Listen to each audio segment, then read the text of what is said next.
Today we're going to talk about distractions because I think it's something that is really trivial that a lot of people overlook and they don't really consider it when they're trying to get serious about focusing on something. So it's something I've noticed when I'm tutoring students that there's like this, there's like an element to tutoring when someone's watching you. You don't go on Facebook, you don't go on Twitter, you don't go on Instagram while you're trying to do your homework.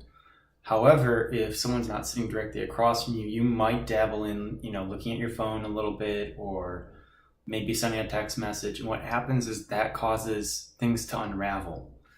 It's really hard to keep like that mental momentum.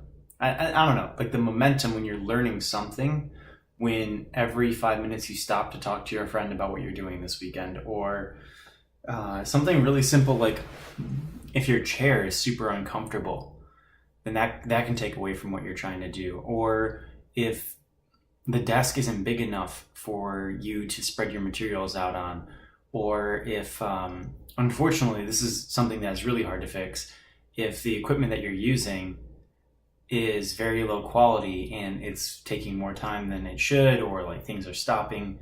So I guess my thing is, whenever you're trying to do something, whatever the project might be, for me, really the thing is when it comes to learning. So sitting down with a textbook or sitting down with some tutorial, reading through material, working out on a piece of paper, typing code, putting together some electronics, it comes down to eliminating distractions. So here are my tips for eliminating distractions. Number one, the most important thing that I think is securing the appropriate amount of time to do the tasks you're trying to do. So, if you're trying to learn programming on your own, I would say dabble with different time intervals for how long you need to sit at a computer until something starts to click. Because it's really frustrating if you're telling yourself, oh, I'm going to learn how to program, and then you dedicate 15 minutes to do it, and you have a hard time coming up with a creative idea to make a program in 15 minutes, write some code, test it, add features that you want to do in 15 minutes. So maybe it'd be better if you just said, today, 15 minutes, I'm just gonna come up with an idea. Tomorrow, I'm gonna spend 15 minutes and I'm gonna try and write down the pseudocode of what I'm gonna do. Then the next day, I'm gonna spend 15 minutes and I'm going to actually type a line of code. That might be more beneficial. Or maybe you just reserve an entire hour to do that one simple task. And I think when you start practicing with eliminating distractions and messing with like how much time you're dedicating to something, you'll learn what's the right amount for you. For me, I personally know that after an hour of like learning something, someone telling me something, I kind of tune out and I'm on to something else. I wish I had a longer attention span. And I actually think I get distracted many times in between that, like, beginning of an hour, end of an hour, but like I have solid focus for about an hour and then I have to stop and reset and then come back to something. So time is one of those distractions that you can be in control of. So tips for like actually getting that time that you need. One of the reasons I get up at 3 a.m. is because even if I want it, even if I wanted to text someone, even if I wanted to do it, I know I'm up at 3 a.m.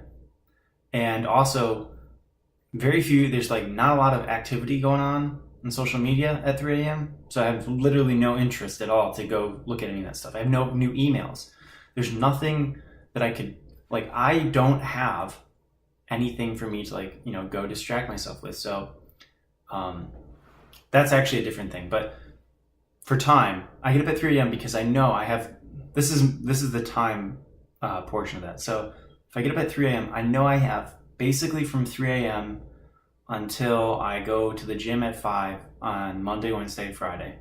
And then Tuesdays and Thursdays, I got a huge block of time because I got plenty of time until I have to be at work at 9 and I can get a lot of stuff done in between, getting up at 3 a.m. and then going to work and make a schedule to kind of like determine how I'm going to do that. So the other thing I kind of went into is controlling your environment.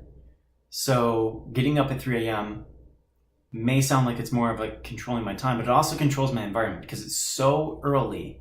It would be so difficult for me to even interact with another person at that time. And I started noticing it when I got up at 5, and then when I got up at 4, then when I got up at 3, I'm like, okay, I would rather just get up in 3 and get my stuff done before everything else in my day begins, because your environment consists of all of the things that happen to you in a day.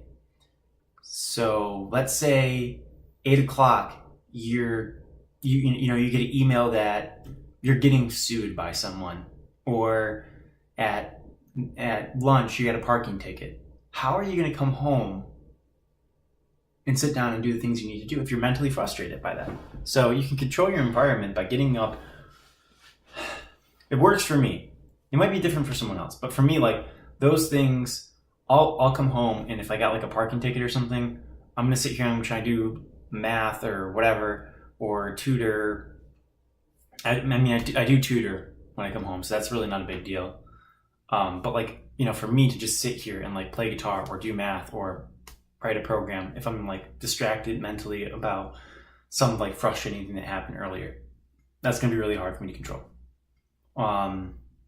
It could also be like really good things, like maybe, you want to like celebrate some event that happened that day. So you probably don't want to come home and have to be like, okay, now I have to put this time in, and I'm not going to be able to, celebrate whatever happened.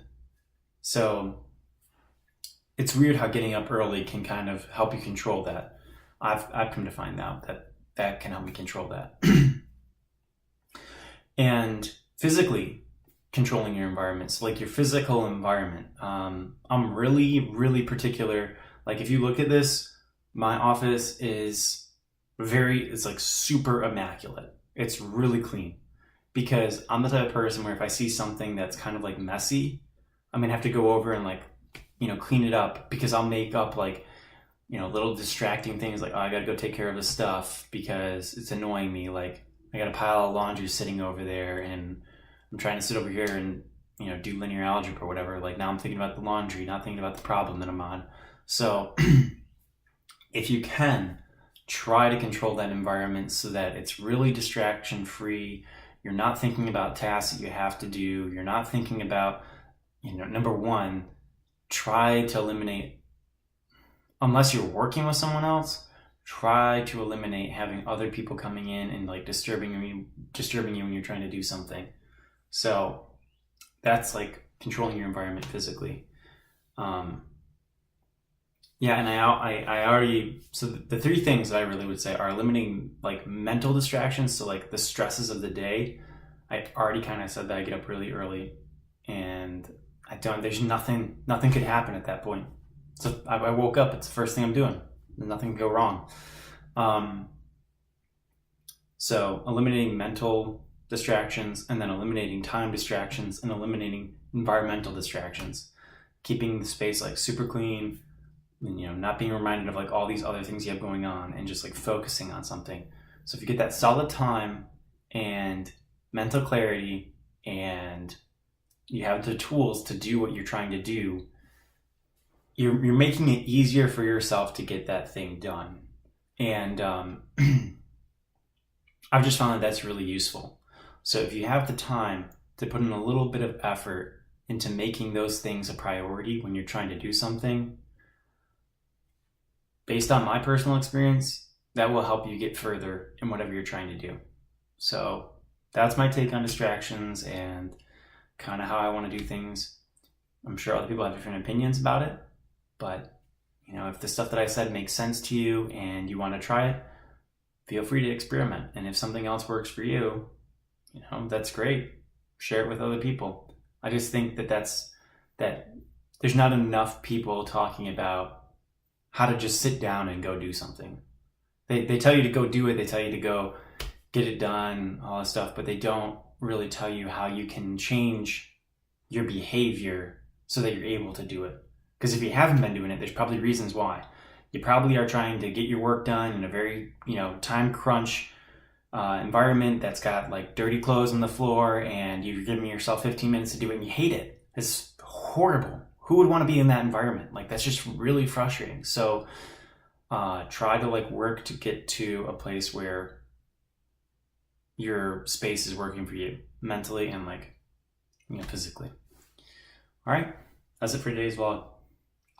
If you like the stuff that I'm sharing, I usually post a video every single day, kind of giving just practical advice on how to do things. All right, have a great day.